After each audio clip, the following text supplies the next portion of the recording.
What's going on, guys, and welcome to Who to Sign For. Now in this series I'm giving you my recommendations on what players to sign for a specific team in career mode, but before we go on I will say that the signings you'll see aren't designed to be realistic, and I can't stress that enough, and that the player ratings and potentials of the players may vary depending on what database you're using and how they perform for you during the season. Obviously you don't have to follow all the tips, this is really just a set of guidelines to give you a hand if you're stuck for ideas and what's for suggestions on what players you can sign for a certain club.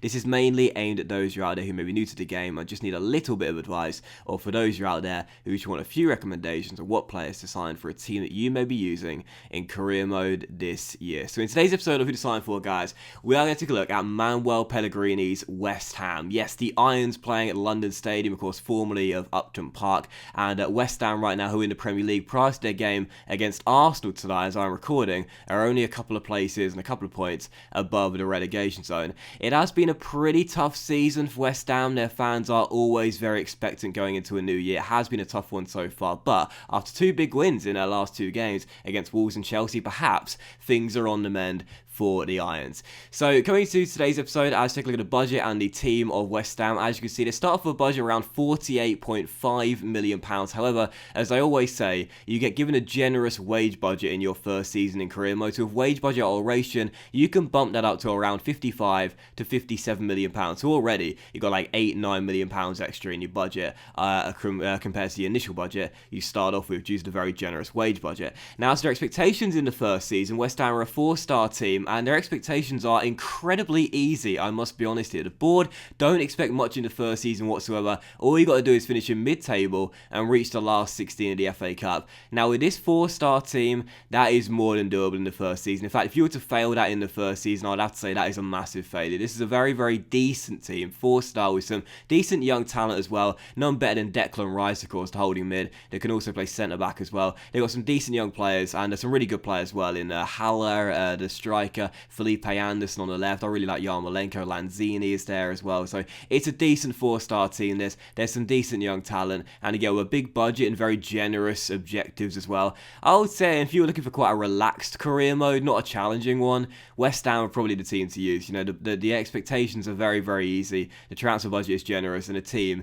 is a good starting team as well. Some good young talent, which I just mentioned there, and yeah, a pretty decent side to start off with. Also want to say real briefly as well, I'm a bit bunged up today, so I do apologise for sounding a bit weird. But anyway, take a look at their team here. As you can see, there is one thing I will mention with the team that is worth considering. That is there are quite a few players here that are aging and also on high contracts as well. So whilst I did praise the team a moment ago there, it does need some work. There's no doubt about it. For the first season, it's fine, but for longevity and for a long-term success, it is going to need changing. There are quite a few players that deals are coming to the end of the year. The most noteworthy ones will be Pablo Zabaleta and Carlos Sanchez. I would let all of those players go, even the youngsters. I wouldn't give any of those youngsters a new contract, or the seniors either, and I'll put both Zabaleta and Sanchez on the transfer list as well. And these are the players I want to list: Zabaleta, Sanchez, Snodgrass, Ogbonna, Reed, and also Aaron Cresswell as well. So all the players that are in their, well, most of the players are in their 30s, and Cresswell is in his late 20s at 29 as well. I'll put all of those players on the transfer list right now because they've got no long-term future here whatsoever. I'd look to get them all out the club as soon as you possibly can, and you would have noticed as well,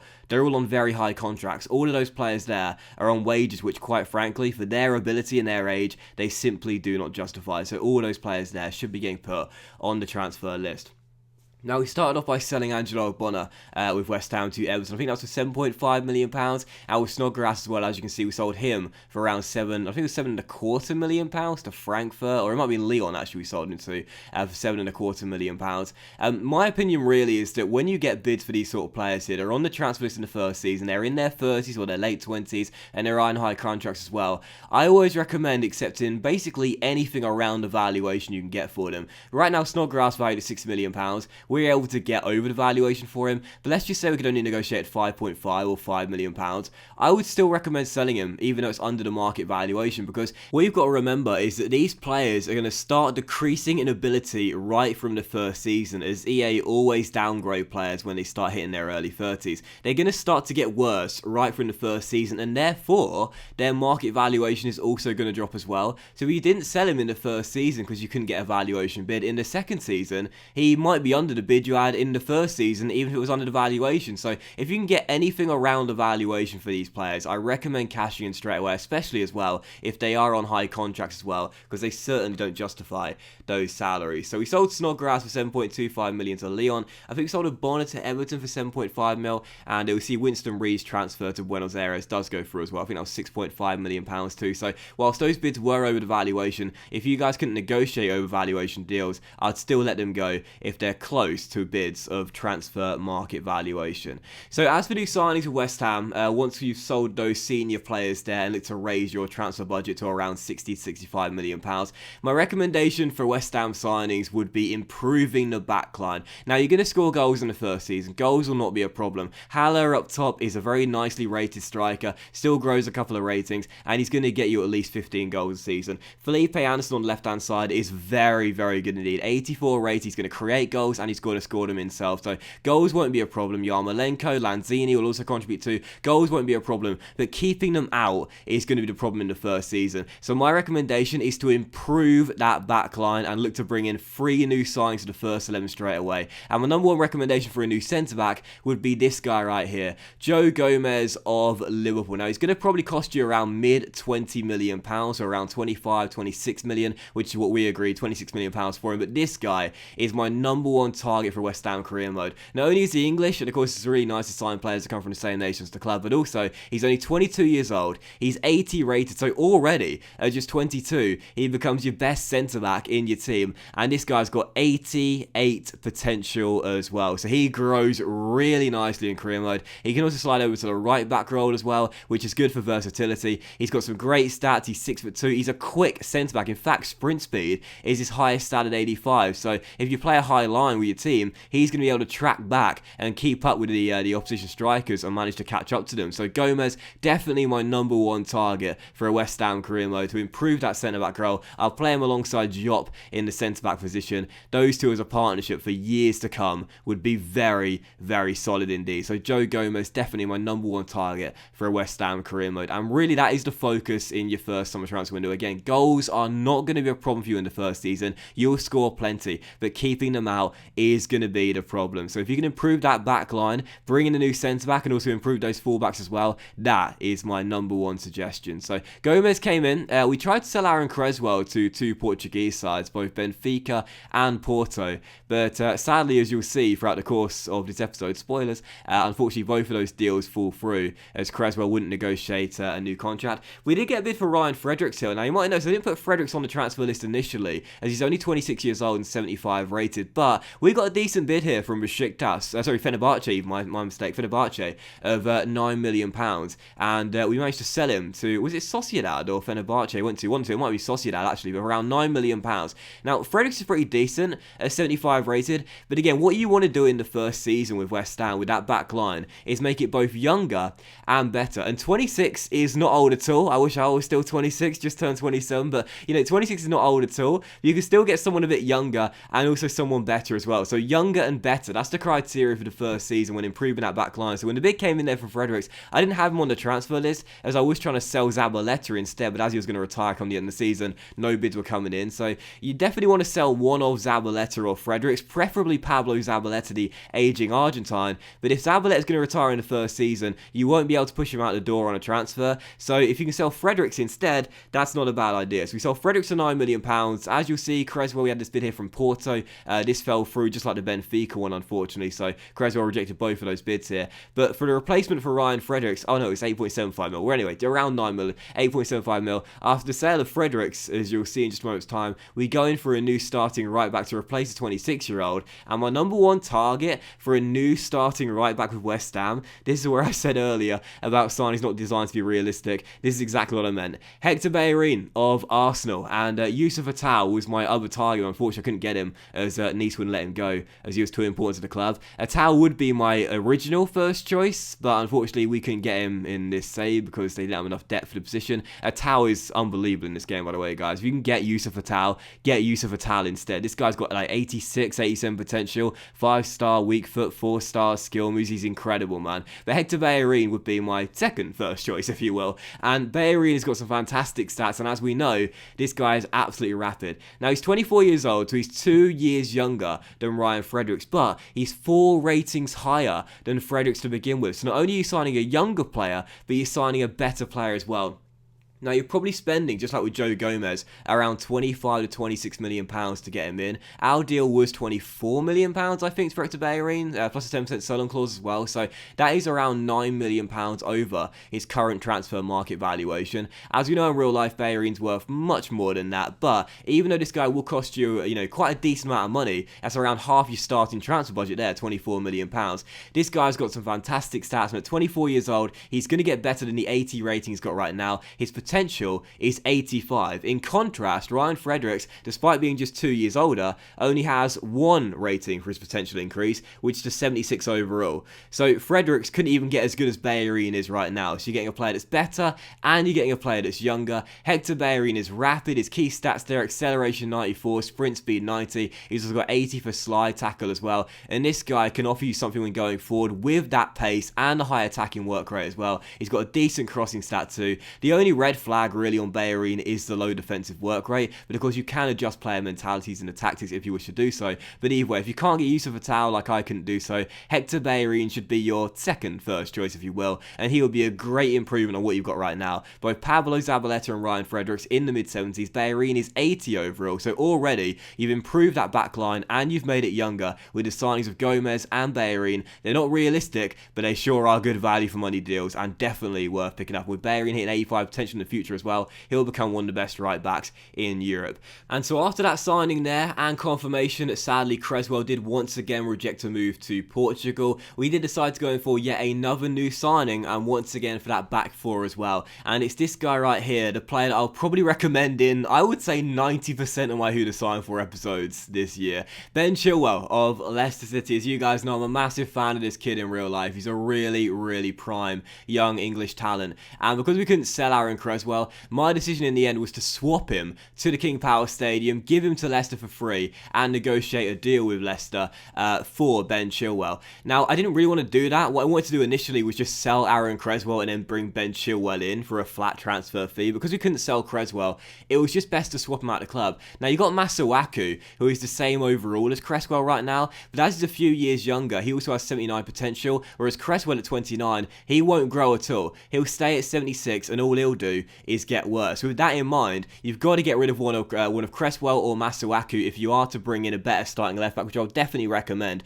And my recommendation would be, as he's older and has no potential, to get rid of Aaron Creswell. So we swapped into Leicester, plus paid, I think it was 18.5 mil for Ben Chilwell. So in the end, it was a very inflated transfer fee when you consider a player swap as well, but definitely worth it in my opinion. Because not only does it get rid of Aaron Creswell's high contract, Ben Chilwell is only on a few extra grand a week. Chilwell is 7 years younger than Aaron Creswell, yet 3 ratings higher, and has far more potential as well. When Ben Chilwell hits his peak, he'll be at 85 overall, whereas Creswell will be at that point decreasing in stats and probably in the low 70s. So Chilwell coming in for Creswell and 18.6 million, I think it was. Very expensive transfer, no doubt about it. Definitely, relatively speaking, an overspend compared to how much you can get Chilwell for. Normally, you only pay that fee without the player for Chilwell in this year's career mode, but it got rid of the Creswell salary. I couldn't sell him any other way, and I would definitely recommend picking up Ben Chilwell as your starting left back. Whether you have Creswell or Masuaku on the bench,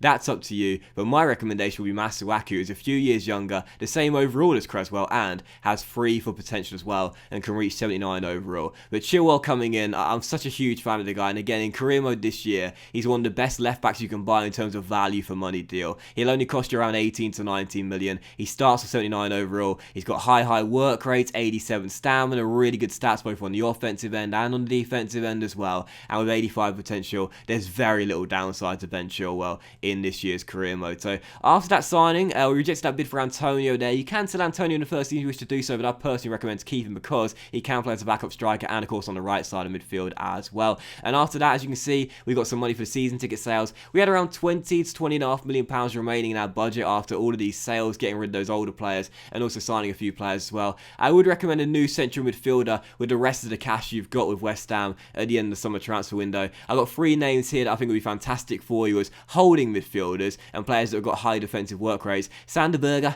of Genk, Palacios of River Plate, or Nunez as they're known in the game, and also Florentino of Benfica with medium-high work rates. Now, all 3 of these players are good for different reasons. Berge is 6'5", he's really tall, so he'll be an aerial threat from set pieces, and he's also the highest rated of the 3 players. Florentino is the youngest of the 3, yet still grows to 87 overall at his peak, so very good, and he has the lowest wages as well, medium-high work rates. And also Palacios, the Argentine, this guy's got the highest potential of the 3 at 88, and he's got 4-star with some absolutely incredible base stats. So when this guy hits 88 and gets to his full potential, with dynamic potential, could break into the 90s, this guy will be one of the best midfielders on the planet. So all 3 of these guys represent good value for money deals for 3 different reasons. Really, it's totally up to you who you'd rather get here. Berge will cost you the most amount of money, Florentino will be the cheapest, but Palacios, to me, I think all round, he's the best option out of the 3. We negotiated a deal of £16 million plus a 20% sell-on clause with River Plate, so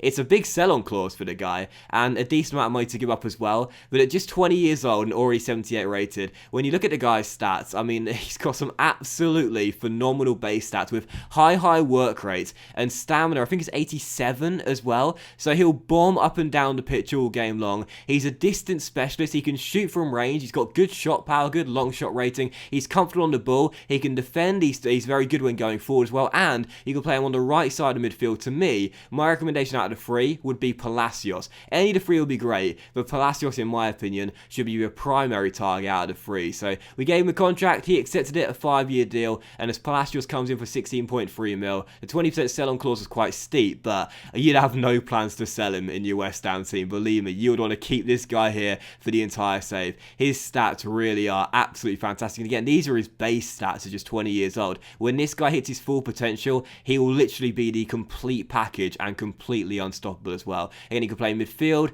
cam, right mid as well. If you want to take out Yarmolenko, play on the right hand side of midfield. Personally speaking, I wouldn't do that. With his stats, he's probably better suited to playing through the middle, but he can play on the right side of midfield if you want. He's definitely a step up on Marky Noble. There's no doubt about that. Two ratings higher, yet 12 years younger as well. Both got high work rates, so similar mentalities, but a much better player, Palacios. And again, for the future, this guy, you can either have him starting right mid or play him through the middle of the park or come off the bench in the first season. Totally up to you. But Palacios is an absolutely fantastic player, one of my favourite players in this year's FIFA career mode. If you can get him for, again, around 16 and 17 million pounds, it is an absolute bargain, because in the future, he's going to be worth about 10 times that. So Palacios was our 4th of 5 signings. The final thing we did with just a couple million remaining in the budget was sign a new 3rd choice goalkeeper. I always recommend these 3 for a young, talented goalkeeper. You got Maximiano of Sporting, you got Diogo Costa of Porto, and also Martin van der Voort of KRC Genk as well, the young Belgian goalkeeper.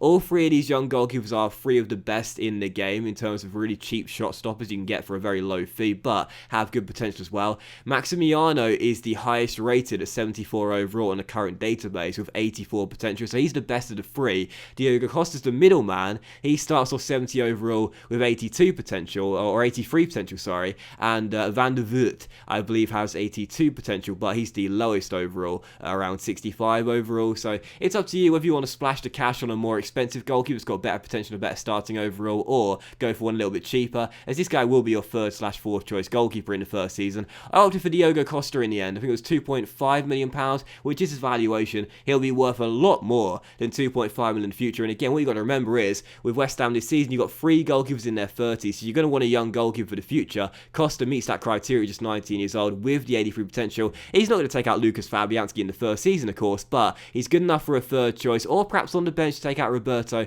Totally up to you. And again, very cheap wages, very cheap transfer fee. He'll be worth a lot more than that in the future at 83 potential. So following that, we were basically done for money, and we basically signed all the players we wanted to get. There was a little bit of cash remaining in the budget, but I always recommend, when you're doing a mid-table career mode side in the first season, to keep a little bit of cash in the budget for January if you want to play the pre-contract game.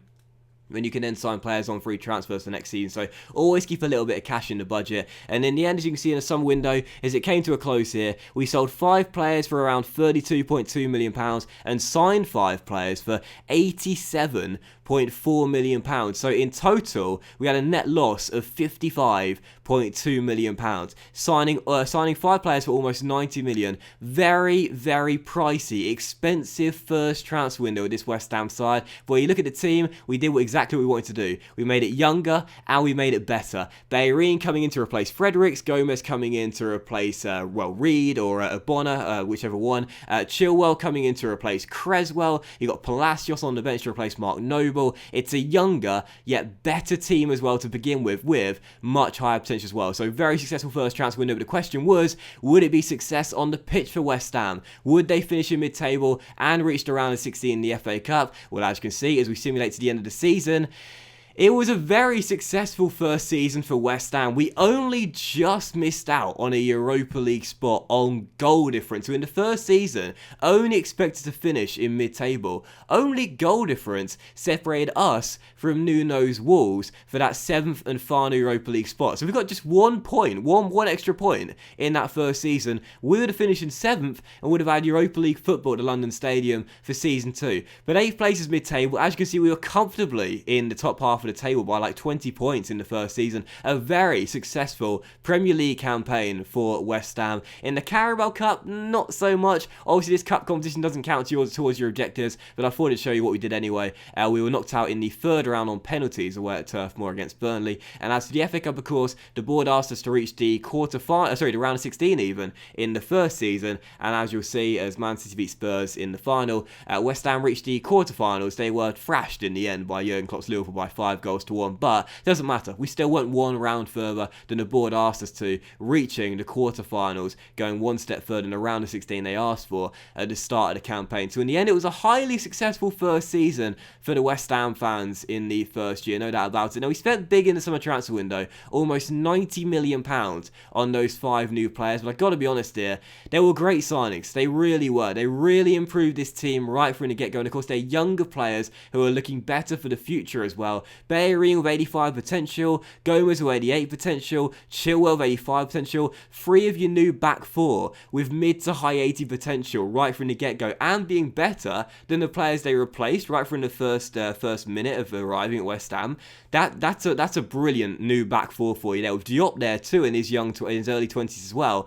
That back 4 is probably going to be your starting back 4 for all the years you're at West Ham. It's really young and it's got great potential as well, with good starting overalls too. That's a much better back 4 than the one you began with, and that's why, again, I would recommend your first objective with West Ham is to improve that back 4. And of course, you've got Palacios with 88 potential. He's going to do really well right from the first season and become one of the best midfielders in the world when he hits his peak. And of course, you've got a good third choice goalkeeper in Diogo Costa, who from season 2 onwards will probably be your backup for the Polish goalkeeper Lucas Fabianski. So very happy with the 5 signings in the end, costing almost around £90 million, but all worth it, no doubt about it. Gomez in the first season only grew by 1 rating, but either way, he will get 88 potential when he hits his full peak. You saw Costa grew 3 ratings in the first season, Chilwell grew 2 ratings to 81 overall, Hector Bellerin sadly only grew 1 rating in the first season, but as you'll see here, he did break his tibia midway through the season, so not easy to overcome that injury there, but either way, still grew 1 rating, improved his technical stats,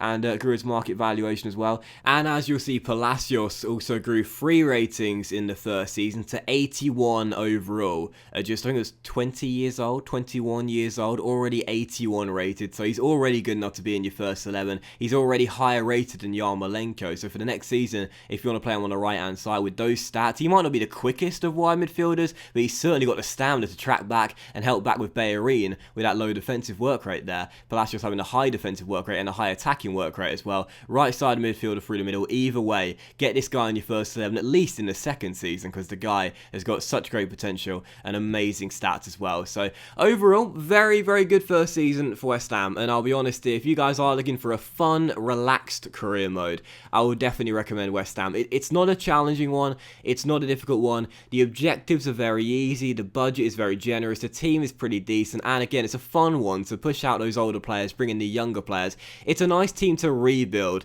without it being much of a challenge as well. It's a really fun career mode to do, and I'll definitely recommend a West Ham career mode to you guys. So thank you very much for watching today's episode of Who to Sign For, guys. I hope you have enjoyed it, and if the transfer tips did help you, then please drop a like as well. If you're new to the channel, please do click the subscribe button, as I upload FIFA 20 career mode videos every single day, and let me know in the comment section down below what team should we do next in the Who to Sign For series. Have a great day, guys. Much love to you all. Please leave a like, and I'll see you for the next episode of Who to Sign For very soon.